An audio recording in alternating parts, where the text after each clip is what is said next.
నాకు ఒక డౌట్ ఏంటంటే ఇప్పుడు పెద్ద సీరియస్ క్వశ్చన్స్ ఇచ్చి అంత కంటెంట్ ఏమి ఇవ్వలేదు మీరు.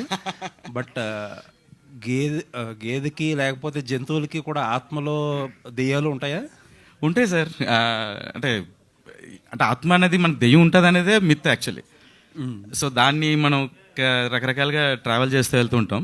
బట్ గేదె దోమలు దెయ్యాలు అవుతాయి, మనం తినే కోళ్ళు దెయ్యాలు అవుతాయి. యాక్చువల్గా నేను డాకిని షాకినీలతో కొన్ని అనుకున్నా, వాళ్ళు తినే చికెన్ కూడా దెయ్యం కోడని, వాళ్ళు తినే మటన్ కూడా దెయ్యం మేక అని. కాదండి, గేదెల దాకా ఆపేయండి. ఎందుకంటే ఇప్పుడు మీరు కోళ్ళు మేకలో కూడా దెయ్యాలు అవుతాయంటే అదో టెన్షన్ ఇప్పుడు. అదొకటి లేదండి, ఇది టోటల్గా దెయ్యం అని కాకపోయినా ఈ సినిమాలో మీకు చూపించినట్టు ఆ చిన్న పిల్లాడు 9 నెలల పిల్లాడే దెయ్యం అండి ఈ సినిమాలో.